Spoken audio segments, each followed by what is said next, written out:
Assalamualaikum warahmatullahi wabarakatuh.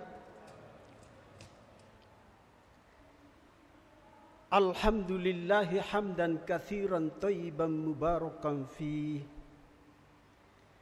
Ashhadu an la ilaha illallah wahdahu la syarikalah. Wa ashhadu anna Muhammadan abduhu wa rasuluh. Amma ba'd.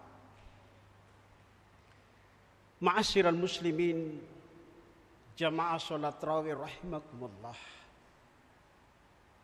Melalui mimbar yang singkat ini, saya akan mengetengahkan instruksi Allah Subhanahu wa taala kepada malaikat Jibril alaihissalam dalam bentuk hadis qudsi, kemudian disampaikan oleh baginda Rasulullah Muhammad sallallahu alaihi wasallam.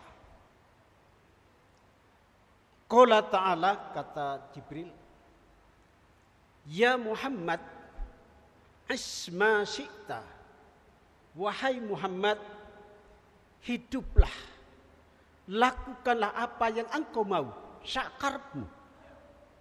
Tetapi ingat, fa innaka mayyitun, kamu akan dimatikan oleh Allah Subhanahu wa taala. Dilanjutkan oleh malaikat Jibril alaihissalam, ya Muhammad, wahbib ma syi'ta fa innaka mufariqu. Wahai Muhammad, cintailah apa yang kamu senangi. Tapi ingat, yang kamu senangi pasti kamu berpisah dengannya. Dilanjutkan oleh malaikat Jibril alaihissalam, wahai Muhammad, wa'mal ma syi'ta fa innahu mujziyum bih.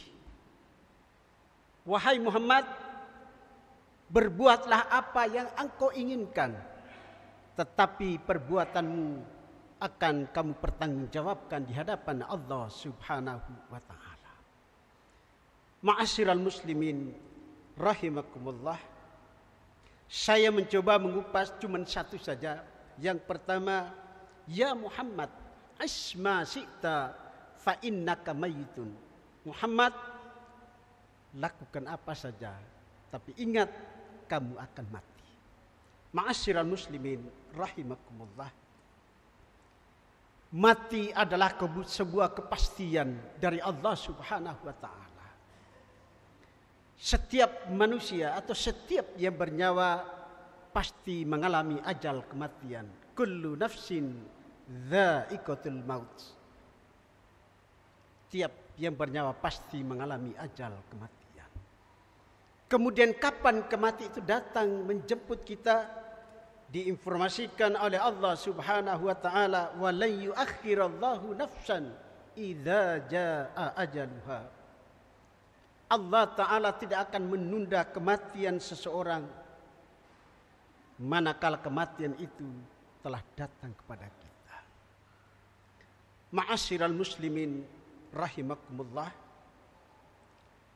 dari perihal kematian ini saya mencoba untuk bercerita, mengisahkan sebuah cerita ketika Rasulullah Muhammad sallallahu alaihi wasallam dicabut ruhnya oleh Jibril alaihissalam. Ma'asyiral muslimin, 7 hari menjelang meninggalnya baginda Rasulullah Muhammad sallallahu alaihi wasallam, dan pada hari ke-7 datanglah malaikat Jibril. Datanglah malaikat Israil ke rumah baginda Rasulullah Muhammad sallallahu alaihi wasallam. Dan ketika itu, ma'asyiral muslimin, Rasulullah dalam keadaan sakit parah. Datanglah malaikat Israil ke rumah Rasulullah sallallahu alaihi wasallam dengan pakaian yang serba putih. Kemudian ketika sampai di pintu rumahnya baginda Rasulullah Muhammad sallallahu alaihi wasallam, beliau mengucapkan salam, assalamualaikum. Kebetulan ma'asyiral muslim yang ada di ruang tamu itu adalah putri Rasulullah Muhammad SAW, Siti Fatimah. Dijawab Siti Fatimah, waalaikumsalam. Kemudian menghampiri si tamu tadi. Dan malaikat Israil itu tidak dikenal oleh Siti Fatimah putri Rasulullah Muhammad sallallahu alaihi wasallam. Kemudian putri Rasulullah sallallahu alaihi wasallam bertanya kepada si tamu itu, apa tujuanmu? Apa yang Anda inginkan atau apa kepentinganmu datang bertamu di rumah Rasulullah Muhammad sallallahu alaihi wasallam? Malaikat Jibril menjawab, aku ingin bertemu dengan Rasulullah Muhammad sallallahu alaihi wasallam. Kata Fatimah putrinya, tidak bisa. Kenapa ayahku saat ini sedang mengalami sakit yang sangat luar biasa dan tidak menerima tamu. Dilanjutkan oleh malaikat Jibril, tapi ini pesan yang harus aku sampaikan sendiri kepada baginda Rasulullah Muhammad SAW dan tidak menggunakan perantara. Putrinya Rasulullah Muhammad SAW, Siti Fatimah ngeyel. Ya kalau ngeyel bahasa Jawa. Tidak bisa. Aku tidak mengizinkan antum masuk ke rumah bertemu dengan baginda Rasulullah Muhammad SAW. Karena ayah saya sedang sakit. Ma'asyiral muslimin, situasi yang begitu genting ya, ngeyel ya. Siti Fatimahnya ngeyel. Kemudian Siti Fatimah itu mengalami sebuah ketakutan yang sangat dahsyat luar biasa. Keringat dinginnya keluar. Kemudian Fatimah putri Rasulullah lari masuk ke kamar baginda Rasulullah Muhammad SAW menyampaikan kepada ayahnya, ya itulah bahasa saya. Ya, ada tamu yang ingin ketemu dengan Rasulullah. Kemudian Rasulullah SAW bertanya kepada anaknya, apakah tamu itu masih ada? Masih ada ya Rasulullah. Persilakan beliau masuk.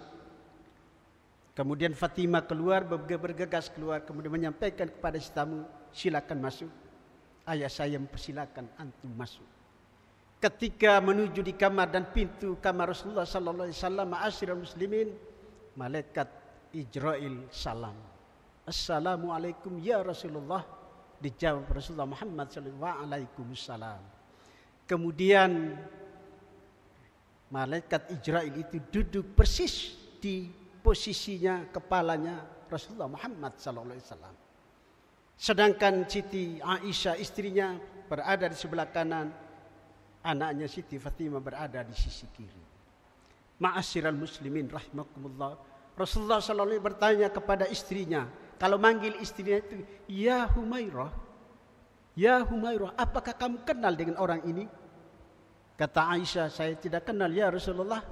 Kamu beralih kepada anaknya, wahai putriku Fatimah, apakah kamu kenal si tamu ini? Saya tidak kenal ya, saya tidak kenal ayah. Kemudian Rasulullah SAW menyampaikan bahwa tamu yang ada di depan kepala saya, berada di posisi kepala saya ini adalah malaikat Jibril. Aisyah dan putrinya sedikit kaget. Loh, ada apa? Kemudian kehadiran malaikat Jibril. Ma'asyiral muslimin rahimakumullah. Sesaat kemudian Rasulullah bertanya kepada malaikat Jibril, wahai Jibril, apakah tujuanmu hadir di rumah saya? Apa tujuan, apa kepentinganmu? Ya malaikat Jibril. Pertanyaan itu kemudian dijawab oleh malaikat Jibril, ya Rasulullah, aku diperintahkan oleh Allah Subhanahu wa taala untuk menjemputmu, bukan mencabut rohmu, tapi menjemputmu. Kemudian diteruskan malaikat Jibril, kalau Anda berkenan, aku akan menjalankan misi dan mencabut rohmu. Tapi kalau Anda tidak berkenan, saat ini pula akan aku kembali kepada hadapan Allah Subhanahu wa taala. Soal mati, cabut rohnya Rasulullah itu ditawari. Bapak dan saya, ayo ditawari pada. Enggak. Rasulullah ditawari, soal mati ditawari. Kalau Anda berkenan, sekarang ini saya menjalankan misi. Kalau Anda tidak berkenan, saya pulang, saya kembali di hadapan Allah Subhanahu wa taala. Ma'asyiral muslimin rahimakumullah. Kemudian diteruskan, kemudian dijawab oleh Rasulullah Muhammad sallallahu alaihi wasallam, wahai Jibril, kalau itu memang betul-betul perintah Allah Subhanahu wa taala, laksanakan, jalankan perintah itu. Ma'asyiral muslimin, Ijrail menjalankan misi itu, mencabut ruhnya baginda Rasulullah Muhammad sallallahu alaihi wasallam. Ma'asyiral muslimin, ketika ruh itu sampai di tenggorokan Rasulullah Muhammad sallallahu alaihi wasallam, Rasulullah ketika itu menangis mengeluarkan air mata. Ditanya sama Aisyah, "Wahai Rasulullah, apa yang menyebabkan aku menangis ya Rasulullah? Apakah Rasulullah itu adalah umat Muhammad, umat Allah Subhanahu wa taala yang terbaik, umat yang sempurna, yang menjalankan seluruh syariat dan meninggalkan seluruh larangan, kemudian mendakwakan yang diperintahkan oleh Allah Subhanahu wa taala kepada umatmu?" Dijawab oleh Rasulullah Muhammad sallallahu alaihi wasallam, "Wahai istriku, ketika tubuh kita ini disayat dengan pisau yang sangat tajam sebanyak 70 kali. Disayat 70 kali. Sakitnya tidak seberapa. Tapi ketika ruh kita dicabut oleh Allah Subhanahu wa taala melalui perantaran malaikat Ijrail, sakitnya sangat dahsyat. Dan ketika itu kemudian ruhnya terpisah dari jasadnya, dan boleh kita katakan inna lillahi wa inna ilaihi raji'un. Ketika itu pula Rasulullah dipanggil meninggal dunia. Ma'asyiral muslimin rahimakumullah. Pelajaran apakah kemudian kita petik dari cerita ini? Ma'asyiral muslimin, yang pertama, kita mengisi ruang kehidupan kita dengan amal soleh, agar ketika kita dipanggil oleh Allah Subhanahu wa taala, kita mati dalam keadaan husnul khotimah. Kemudian yang kedua, kita perbanyak seluruh amal soleh sebagai bekal yang akan kita bawa ke kampung akhirat kelak, di mana kita akan mempertanggungjawabkan seluruh amal yang kita di hadapan Allah Subhanahu wa taala. Demikianlah yang bisa saya suguhkan pada kesempatan yang berbahagia ini. Kurang dan lebih mohon maaf.